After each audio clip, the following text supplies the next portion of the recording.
Books for Snooks. Books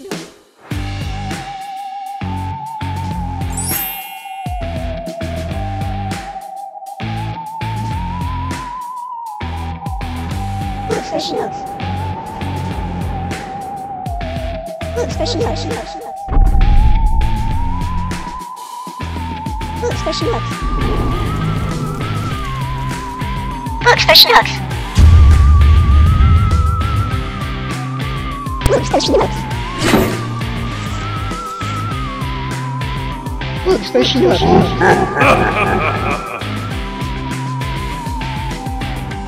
Books for Snooks. The Tailypo, a ghost story.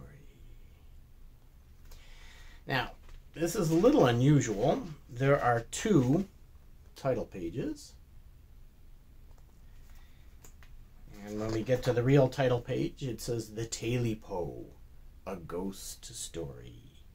Told by Joanna Galdone, illustrated by Paul Galdone. And on the verso page, I can tell you that this story was first printed in the year 1977 and is dedicated for Adam and Danielle. A long time ago, an old man lived by himself in the deep, big woods.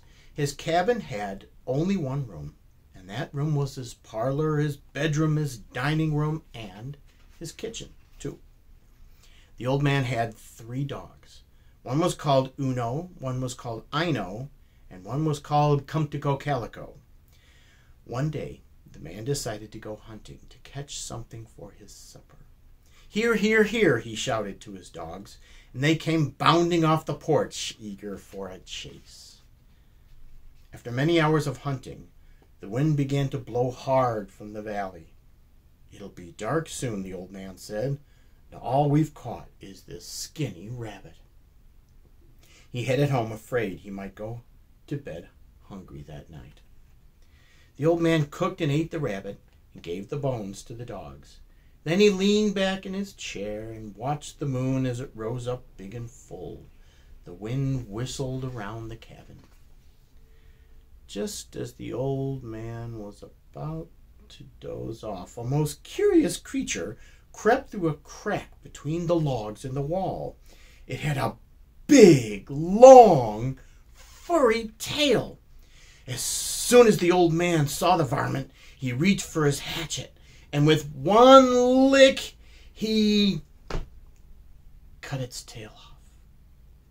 Before the man could raise the hatchet a second time, the creature slipped out through the crack and ran away.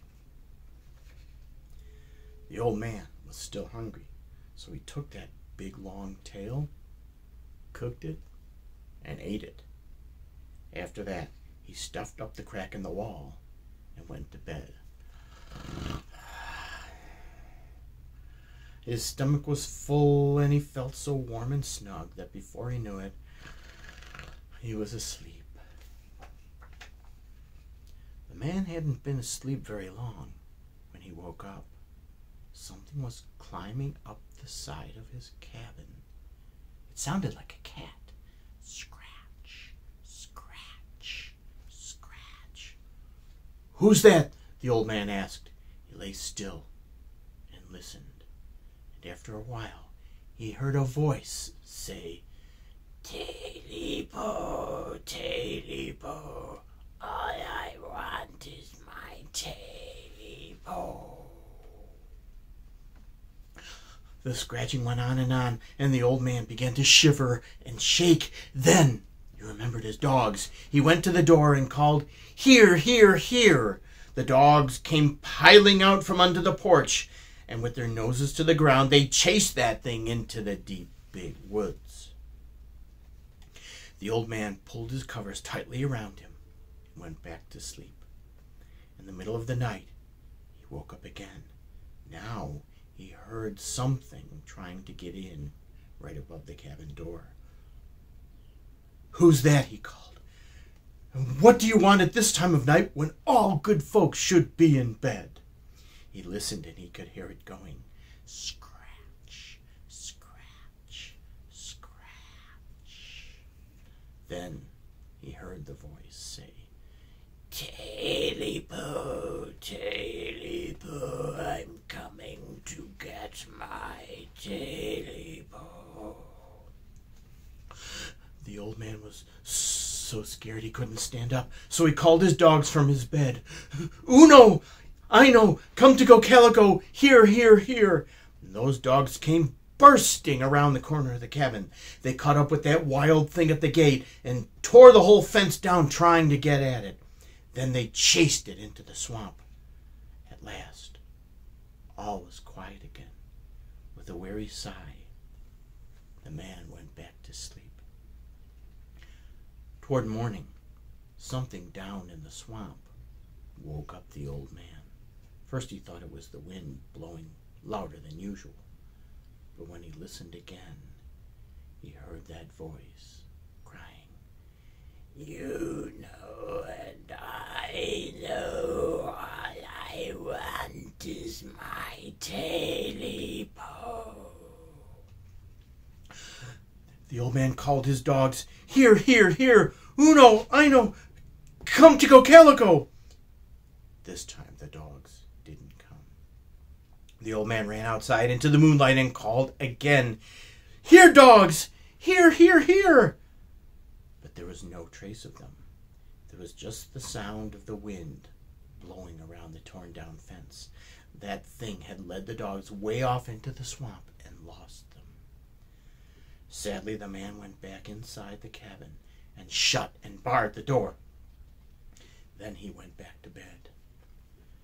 Just before daylight, the old man opened his eyes, the way people do when they feel there's someone else in the room.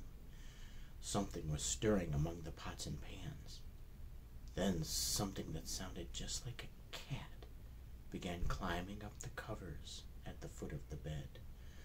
The man listened and heard it scratch, scratch, scratch. Then he looked over the foot of his bed and saw 2 pointed ears. Then he saw 2 big round fiery eyes staring at him.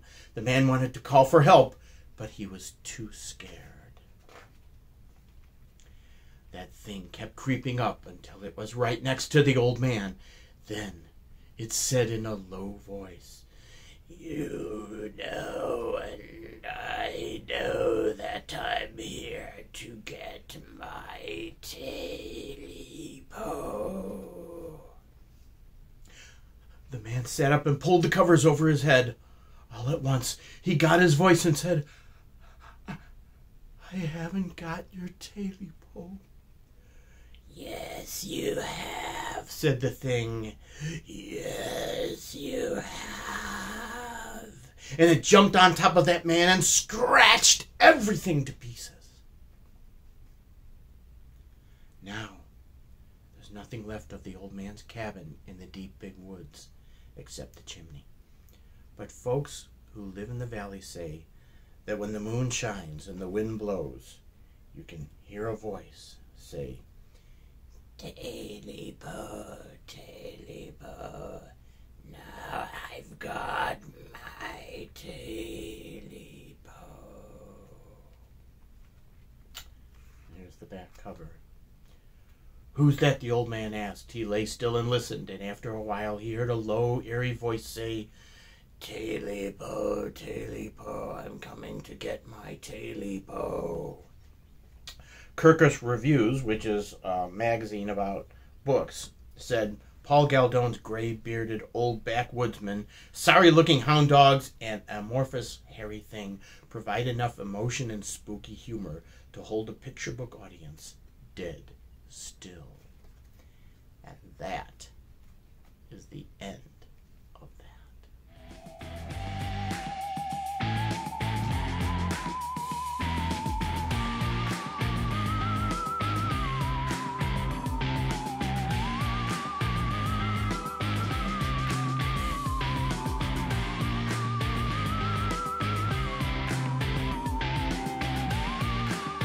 Wow!